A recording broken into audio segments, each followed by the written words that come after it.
Ons is eintlik besig met 'n reeks, nie 'n reeks nie. Ons het gepraat oor die rede van alles. En vandag gaan ek die tweede gedeelte daarvan met julle deel, so ons leer. Ons leer saam. Besig met 'n lering. Dit is lekker om te leer uit die woord van die Here uit, nee.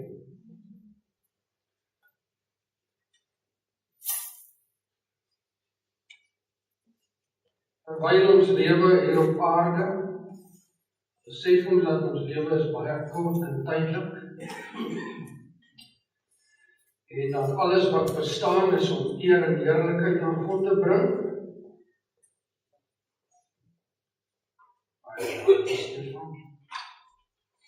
Romeine 11 vers 36 sê, want uit hom en deur hom en tot hom is alle dinge. Die Nuwe Lewende Vertaling sê, God is die bron van alles.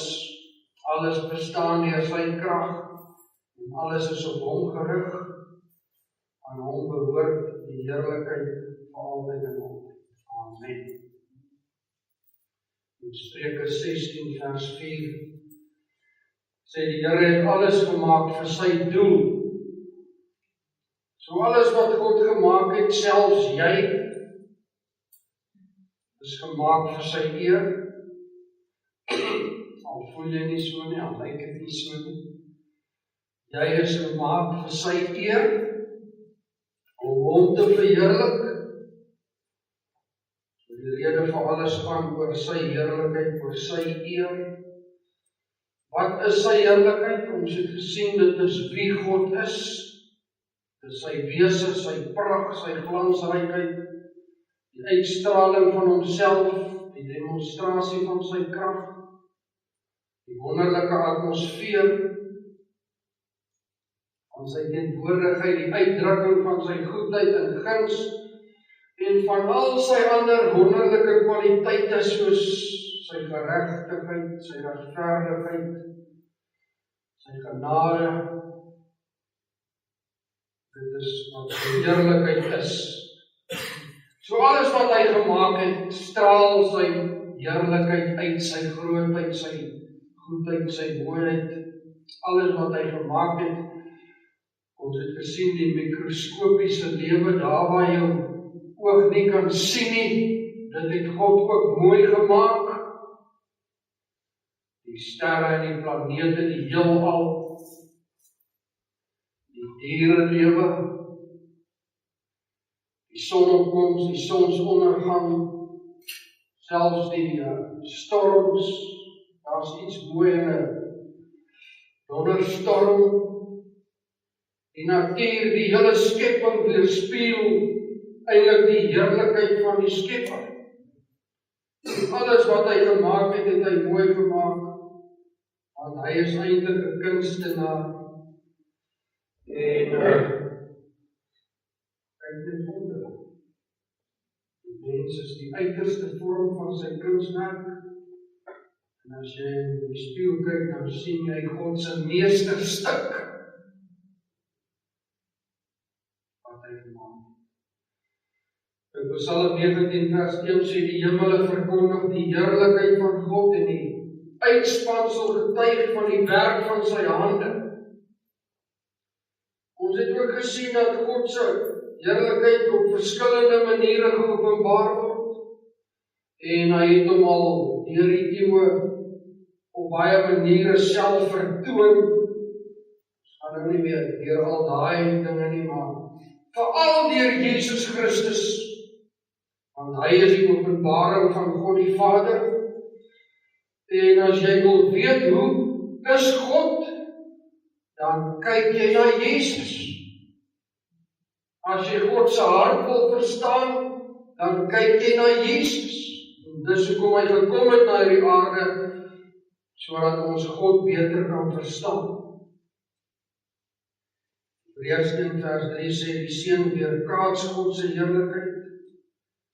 En hy is die presiese ewebeeld van wie God werklik is.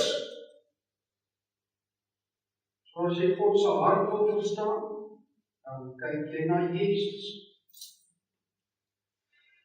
Johannes 1 vers 14, die woord het vlees geword en het onder ons gewoon, en ons het sy heerlikheid aanskou, 'n heerlikheid soos van 'n enige geborene, wat van die Vader kom, vol van genade en waarheid.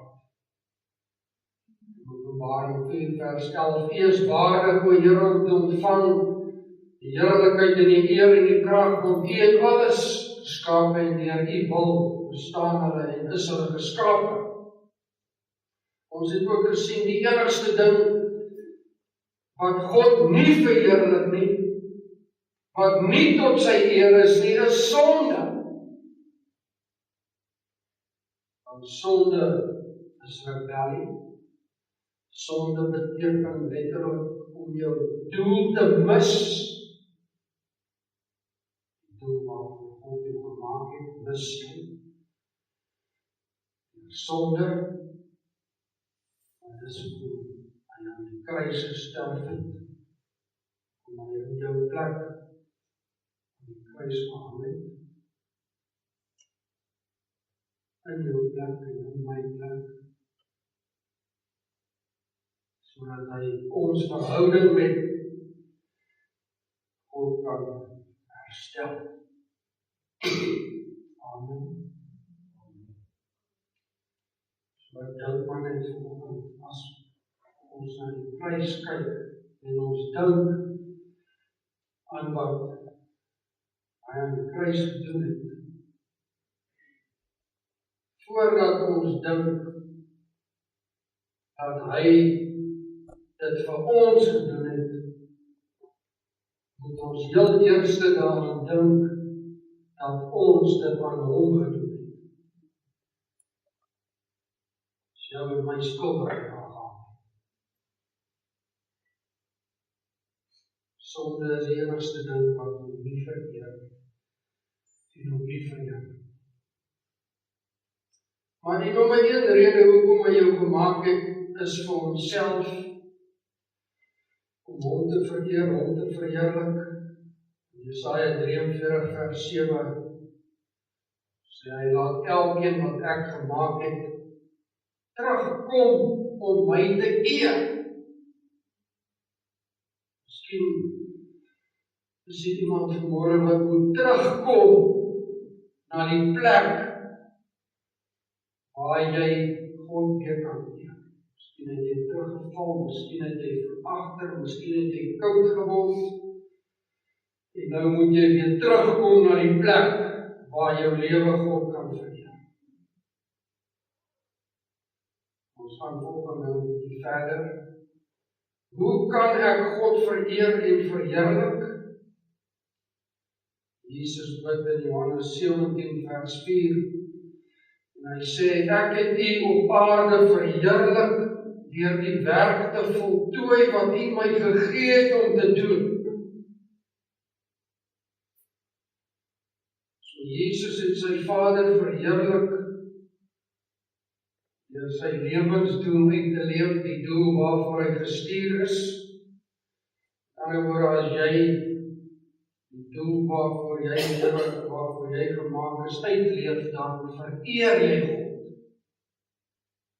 God se doel en plan vir jou lewe, nie jou eie doel en plan nie, God se doel en plan vir jou lewe, as jy dit ontdek en dit uitleef, dan vereer en verheerlik jy God. Amen. Net so met die hele skepping. God het alles gemaak vir sy doel, om heerlikheid aan hom te bring. Die hele skepping en die hele uitspansel, alles getuig van die grootheid en die heerlikheid van God en van die werk van sy hande. So ek sê, ons dien eintlik 'n groot en 'n wonderlike God. Is daar iemand wat kan saamstem? Dit is so stil soos die die banke so kraak.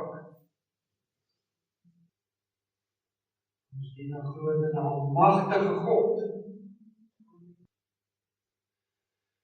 Eerstens, ons bring eer aan God wanneer ons hom aanbid. gaan net 5 dinge doen vandag.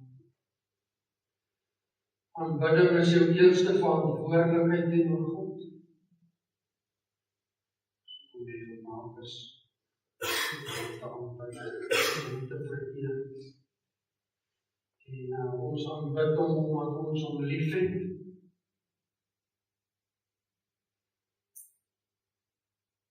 Liefde van God is die motivering hoekom ons hom aanbid. Nie werke nie, nie goeie dade nie. Ons aanbid hom ook nie vir alles wat hy vir ons doen nie. Ons is dankbaar, maar ons aanbid hom heel eerste omdat ons hom liefhet. My Botha is wakker vandag.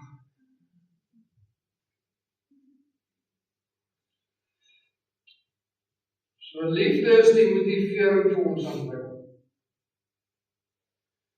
So luister mooi, jou lewe verheerlik die Here. Die meeste wanneer jy hom ten volle geniet. Want hy het jou gemaak vir sy plesier. Jy is gemaak vir sy plesier. En hy wil hê jy moet hom geniet, sy liefde, sy teenwoordigheid, en jou lewe verheerlik hom die meeste wanneer jy hom geniet.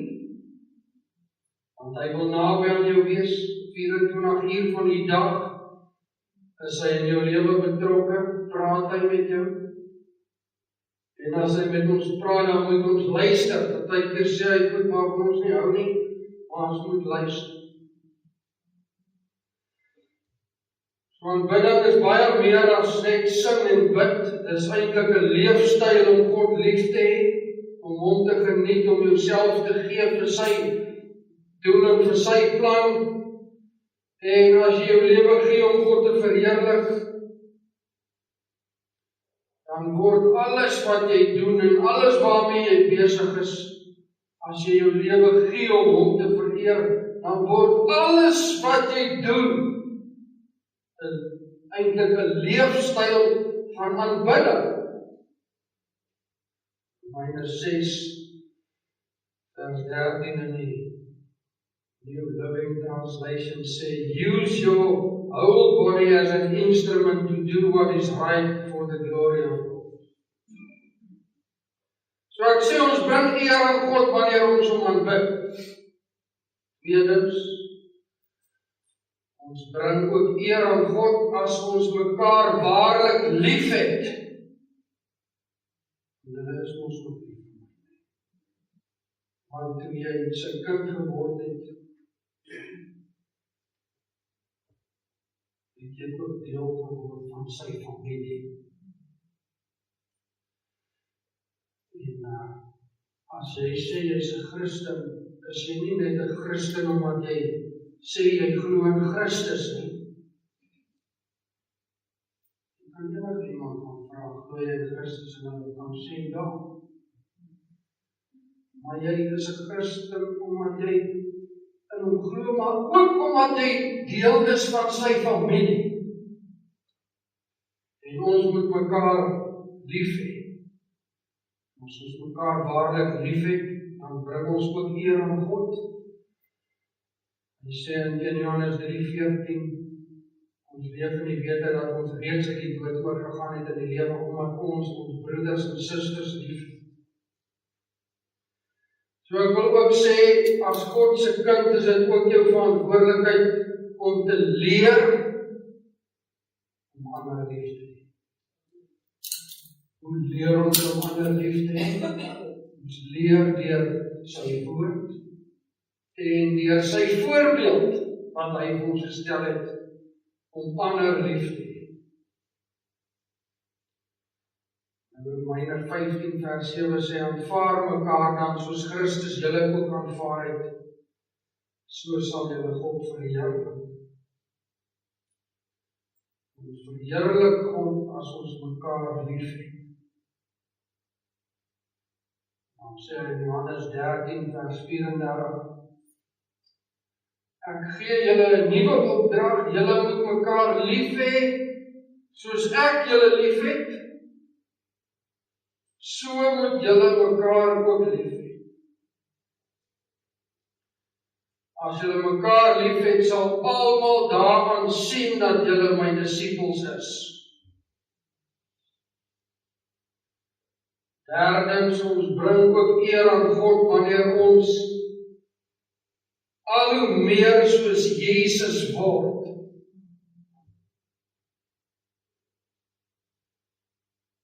Maar nou dat ons deel is van sy familie, nou wil hy hê ons moet geestelik groei en ons moet geestelik volwasse word. En om geestelik volwasse te wees, beteken om in alle opsigte soos Jesus te wees.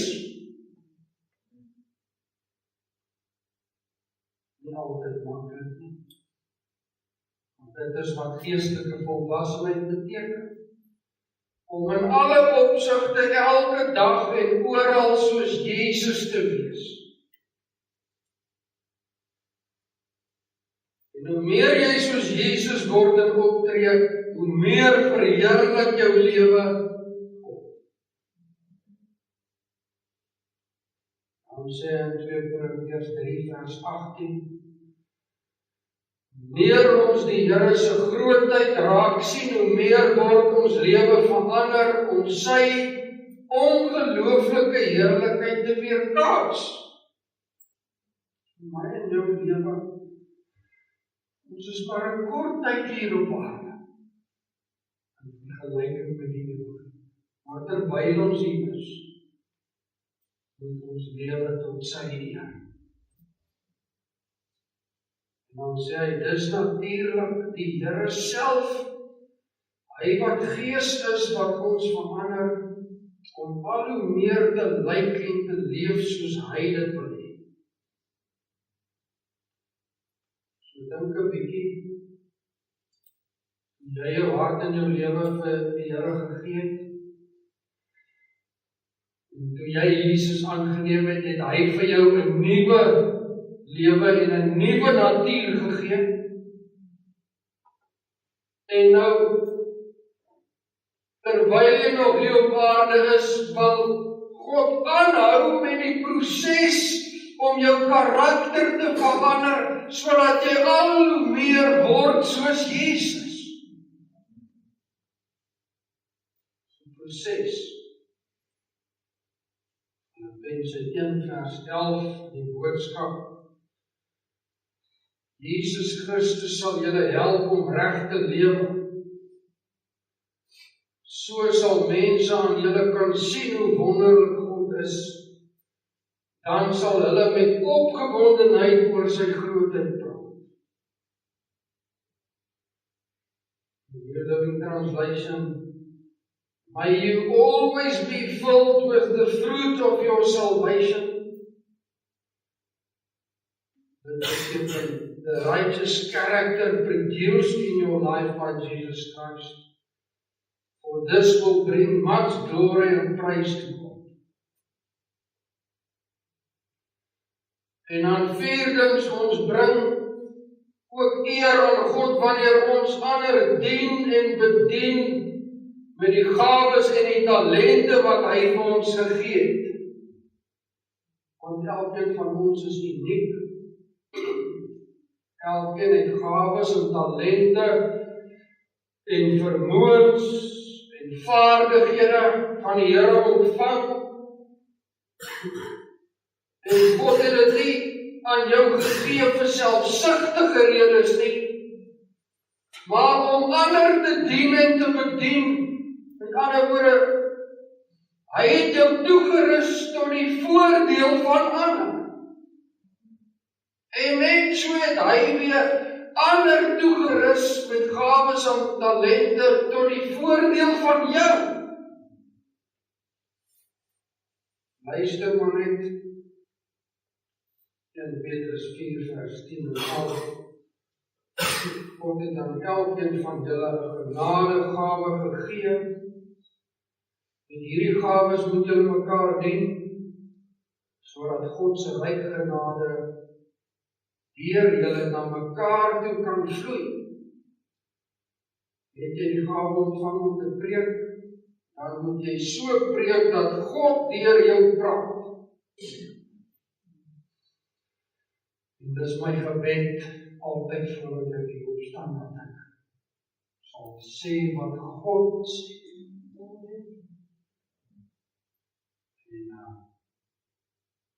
En jy moet dit in jou eie hart uitmaak.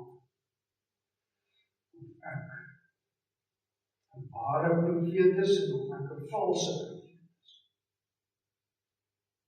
As jy besluit en jy kom tot die gevolgtrekking dat ek 'n ware profeet is, dan moet jy luister na wat ek sê. So as jy die gawe het om te preek, moet jy dit doen op so 'n manier dat God deur jou praat. Sodat jy altyd mooi luister wat hy vir jou sê. Het jy die gawe ontvang om ander te dien, doen dit met die krag en die energie wat God gee. So moet God verheerlik word deur dit wat Jesus Christus moontlik gemaak het. Aan hom behoort alle heerlikheid en krag tot in alle ewigheid. So, ons kyk goed. Ons vereer God wanneer ons hom aanbid. Dis die manier hoe ons verstaan. Tweedens, wanneer ons mekaar waarlik liefhet. Derdens, as ons al hoe meer soos Jesus word, vereer ons hom. Vierdens, as ons ander dien en bedien met die gawes en die talente wat hy vir ons gegee het. En vyfdens, ons vereer God wanneer ons ander van hom vertel. En ons moet ander vertel van hom. Want sy liefde en sy genade mag nie 'n geheim bly nie. Ons is nie geheime agente van sy koninkryk nie, ons is ambassadeurs. My party Christene is geheime agente. Dit is soos duikboorde. Hulle kom net Sondag. Kyk hulle rond. Maandag dan sak hulle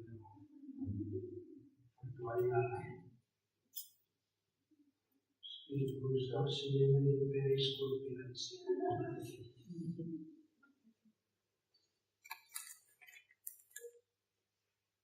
Dan ben jy terug tot Sondag.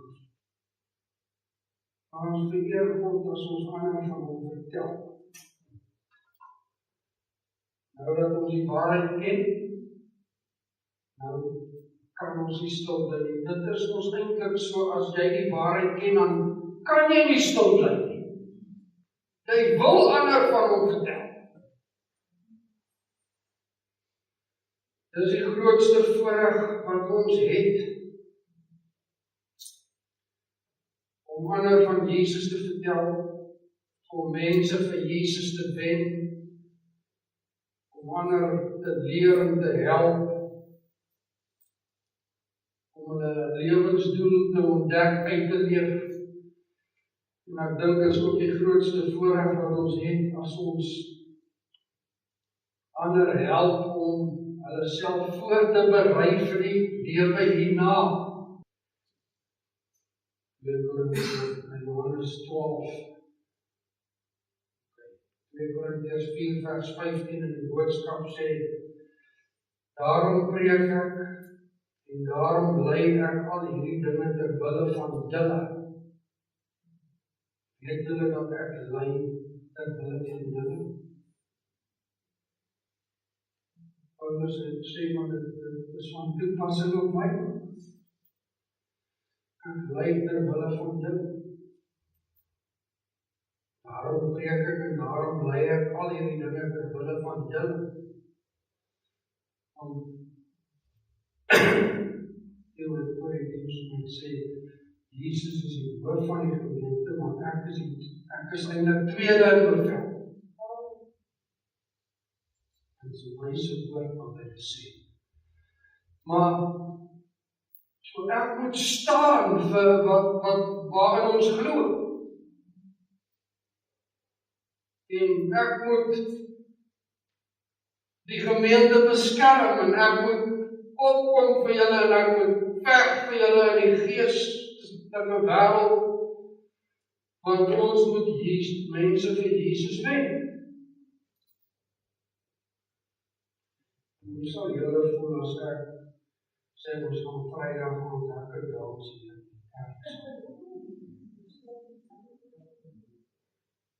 Ja, kan sommer hier kom drank koop.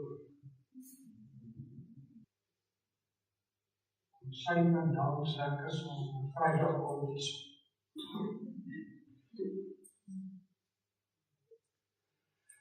Hulle ken my net praat ons regtig in openlik. Die vereer ons God dan, gaan ons mense voorbij. Hoe is ek 'n ambassadeur van hom? As ons kerk lyk soos wat die wêreld lyk. En dan sê ek hier, dan kan jy allemaal vir lekker trek.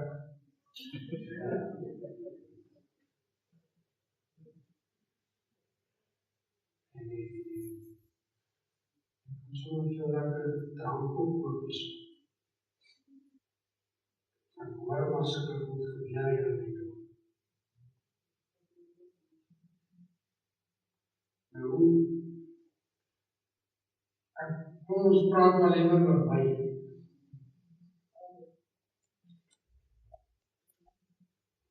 Water gesoek maar die niks.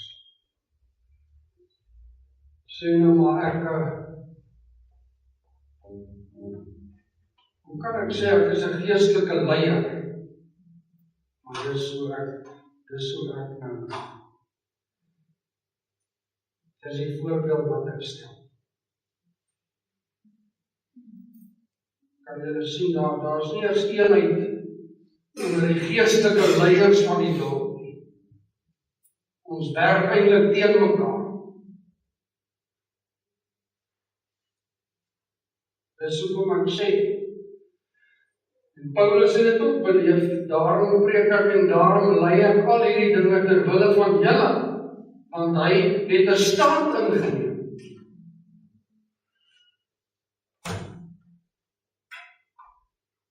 Hy het 'n stand ingeneem. Dankie, Jody. Ek kan nie om dieselfde tafel sit. Iemand wat teen my werk. Hoe gaan ons hierdie dorp ooit vir God wen? As die geestelike leiers teen mekaar werk. Ek probeer die mense in die hemel inkry. Kom ons los. Hy sê, so ons moet mense vir Jesus wen en dan sê hy, op hierdie manier kan God se goedheid by nog meer mense uitkom. Dan is daar nog meer mense om hom te dank, so word God se naam groot gemaak. Nou die groot vraag is, waarmee ek ook konfronteer is, so voorberei het. Waarvoor wil jy lewe? As jy die res van jou lewe hier op aarde vir hom wil lewe, om hom te vereer, as dit is wat jy wil doen, as dit is waarvoor jy wil lewe, dan sal daar verandering moet plaasvind.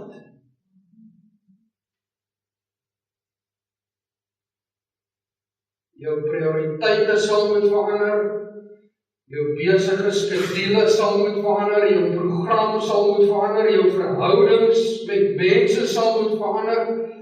Alles sal moet verander as jy God waarlik wil vereer met jou lewe. So dit beteken dat jy dalk 'n moeilike pad moet kies in plaas van 'n maklike pad. En Jesus het die voorbeeld gestel om God die Vader te verheerlik, en hy die moeilike pad gekies. Want hoor wat het hy gesê net voordat hy gekruisig is. In Johannes 12 vers 27 en 28. Op die oomblik is my gemoed beswaard en ek weet nie mooi wat om te bid nie. Sal ek bid, Vader, maak 'n ander plan sodat ek nie hoef te sterf nie. Dit kan ek nog nie bid nie. Ek het dan juis gekom om te sterf en om te staan. Ek kan nou net een gebed bid. Hoor wat sê, Vader, doen wat nodig is, sodat mense kan sien hoe groot en belangrik U is. Dit is die rede vir alles. Dis waaroor alles gaan, om Hom te vereer, om Hom te verheerlik. Dis waar jou en my lewe ook eintlik gaan. Vader, doen wat nodig is, sodat mense kan sien hoe groot en belangrik U is.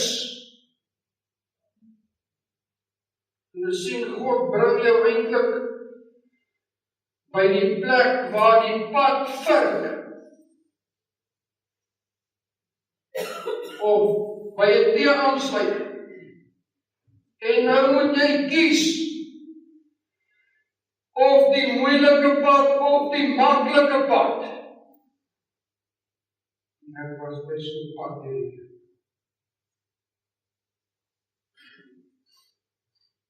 Gaan jy jou lewensdoel uitleef en God verheerlik met jou lewe? Of gaan jy terugval op die gemaksigtige lewe, die selfsugtige lewe? Eintlik is dit maklik om te kies. Nie vir almal nie, maar dis of God se eer, of my eie gemak, my eie doelwitte, my eie plesier, die maklike pad of die moeilike pad. Maar ek weet as die Heilige Gees met my praat.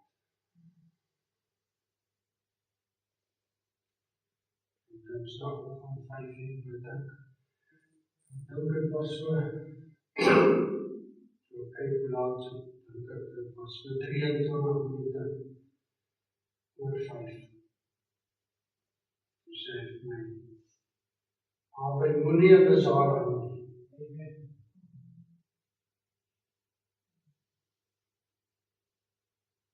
My huis, 'n huis van gebed genoem.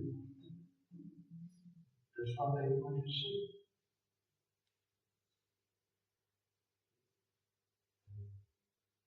Maar in my gedagtes, en ek het dit nie eens om gesê nie, met ander woorde, wys hoe net hy ken 'n mens se gedagtes. In my gedagtes, ek wou go-getter gewees het en gesê, Here, ons gaan hierdie jaar R100,000 plus maak. En hy sê vir my, nee, bazaar hou nie.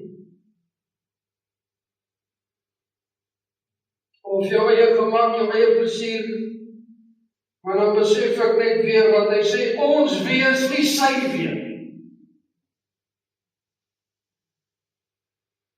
So as jy God se pad kies, dan gaan hy jou beloon, en hy sê ook, hy gaan jou veral beloon in die lewe hierna. Dan Johannes 12. 'n selfsugtige mens wat niks verander voel nie, omdat hy net heeltyd aan homself dink, is op die verloor pad. Hy gaan uiteindelik niks oorhou nie een sy eie lewe nie. Wie egter ander in die lewe eerste stel en bereid is om opofferings te maak, al kos dit wat, leef soos God dit wil hê. Hulle sal alles wen, omdat God sal sorg dat hulle geestelik vir altyd sal leef. Iemand wat my wil dien, moet dus bereid wees om my voorbeeld te volg.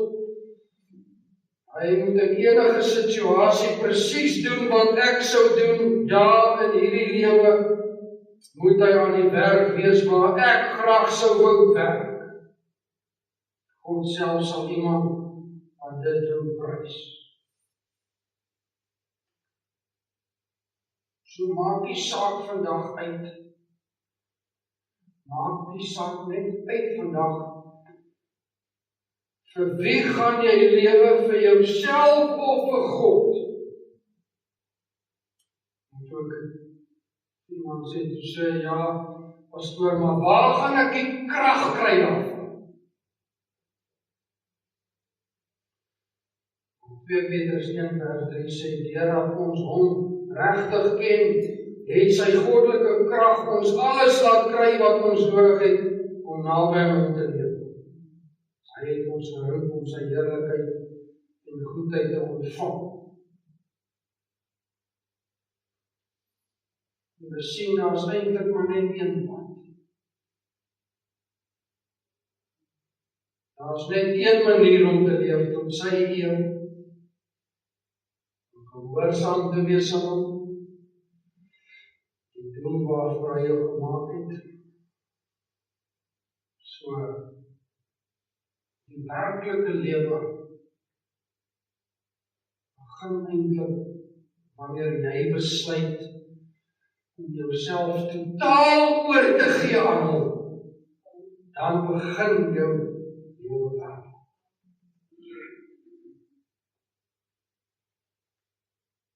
Johannes 1 vers 12. Almal wat hom aangeneem het, maar is 'n bietjie meer as net dit. As jy 'n studie gaan maak, dan sien jy dit beteken almal wat in hom glo en vir hom leef. Aan hulle het hy mag gegee om kinders van God te word, aan hulle wat in sy naam glo. So God het elkeen van julle lief.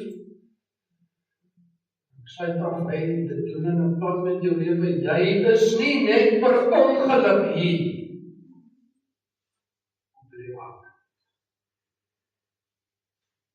Jy is gemaak om vir altyd saam met hom te leef. Hy het 'n spesifieke rede vir jou,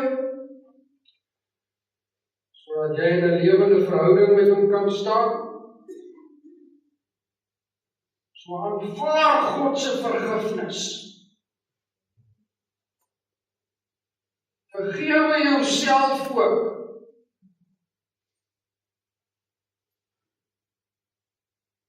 Sien weer iemand sê,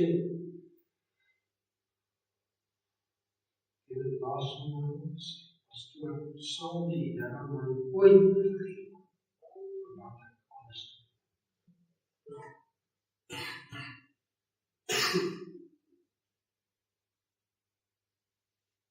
maar hy het reeds vergewe die dag toe hy aan die kruis jou in jou plek gaan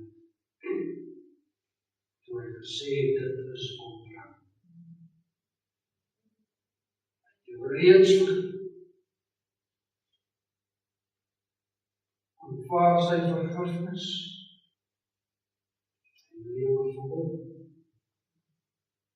Daar is net een gebed wat jou hele lewe verander. En dit is Jesus, ek glo in U. En ek ontvang U as my persoonlike redder. As die redder. Nie as 'n redder nie. Hy is die enigste redder.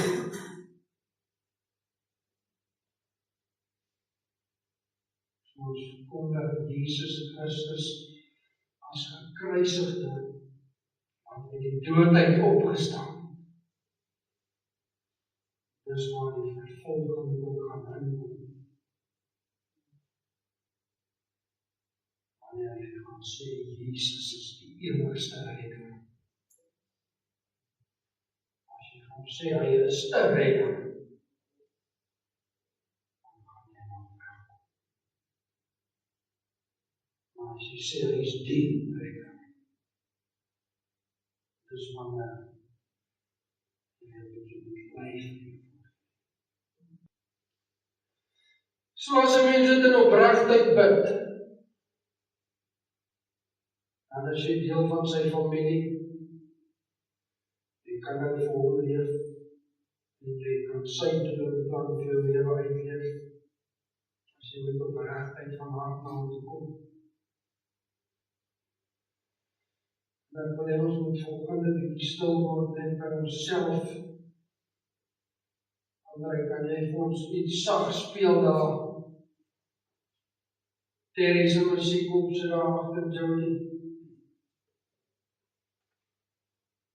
Net so 'n lied of 2. Ons het 'n vraag waaroor jy moet dink vandag.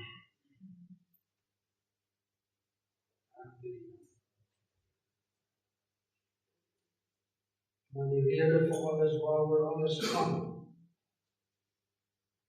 alles in hom. Die Here wil ons met hom vertrou. Hy sal ons nie bestuur.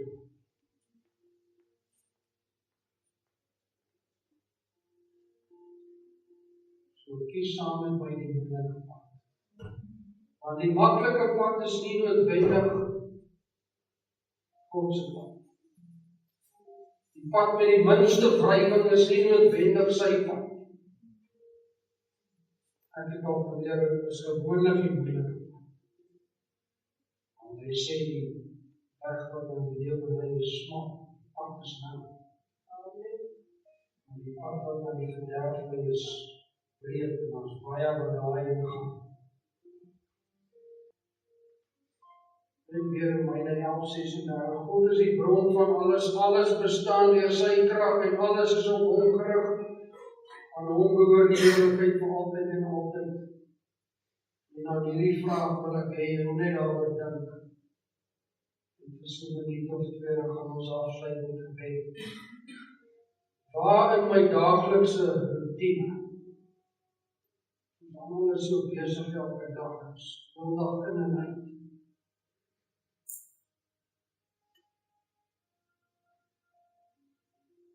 Almal is maar besig met hulle eie ding.